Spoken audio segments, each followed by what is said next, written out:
You're about to meet a man who has 4 wives, and they'll all say they're one big, happy family. Polygamists believe their practices will help them get to heaven. And now one family is crusading in court to make their more the merrier lifestyle a legal one. And so far, they're winning. Here's ABC's Cecilia Vega. 1 husband, 4 wives, 17 children. I believe in living this lifestyle. We know them as reality TV stars on the hit show Sister Wives. I wouldn't want anything else.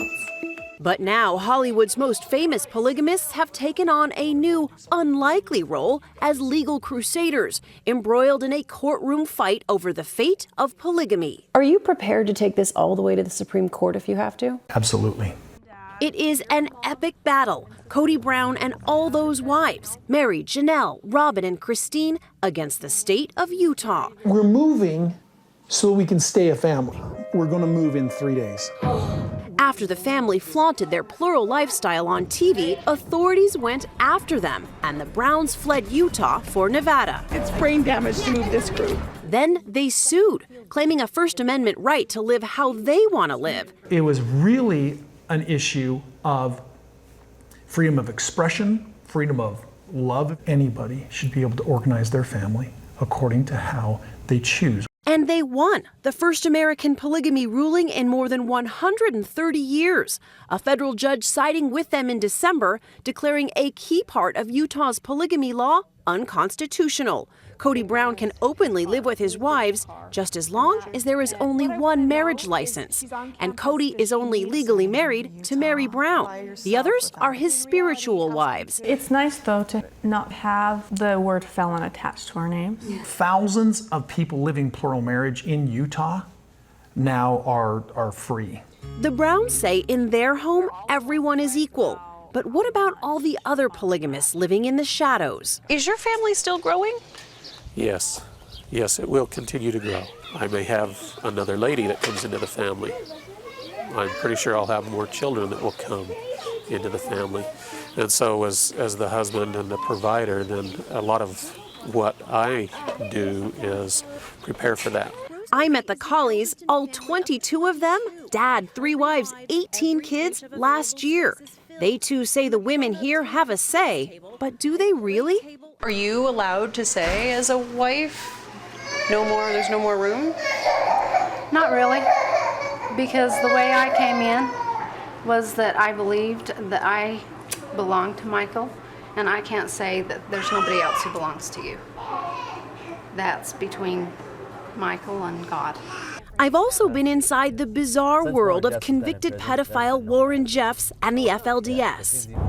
We're getting close now. Last fall, I went with the leader's own nephews, young men who have turned against everything their uncle stands for. It didn't take long to get the message. We were not welcome. Did they do that because of us? Yeah.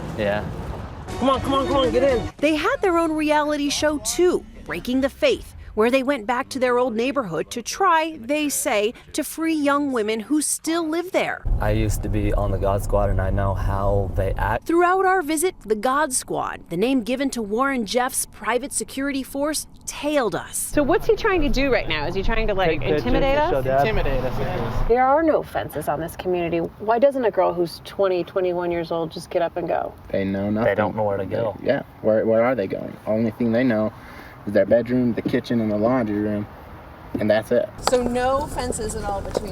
No, it's one big eternal backyard. The Browns live far away from that world, and they believe the court ruling in their favor helps the women who still live in it. Say a girl is raped by her uncle, okay? And she's in the FLDS community. She's more concerned about taking this to the law, taking this to the authorities, and having her family ripped apart than she is about actually being raped again. This is the truth. This is what's happening. Could this ruling that helps your family and families like yours also be helping believers and followers of Warren Jeffs? You know, I guess what we're hoping is that this ruling would help create the check and balances that need to exist in societies that are closed now. Right. They've got to be kidding. The Browns may call it a victory, but not everyone is celebrating. Lawyer Marcy Hamilton studies polygamy and says the ruling actually makes it tougher for authorities to investigate potential abuse. When you have a polygamous culture and you have one man with 5 women, you have to do 2 things. You have to marry younger and younger women in order for one man to have multiple wives, and you have to discard some of the boys. The United Nations calls polygamy a violation of human rights. Another study concluded polygamy leads to poverty and higher rates of child neglect and abuse. It is a real attack on the equality of women, and so even Kody Brown's arrangement is offensive to equality principles. Hip hip hooray! But for the Browns and other families like theirs, this life, one man, many wives, is a means to get to heaven. And while Utah's Attorney General plans to appeal the ruling, the Browns say they'll fight for it before a higher court if they have to. I just want to be a free man. And a higher power. For Nightline, I'm Cecilia Vega in Las Vegas.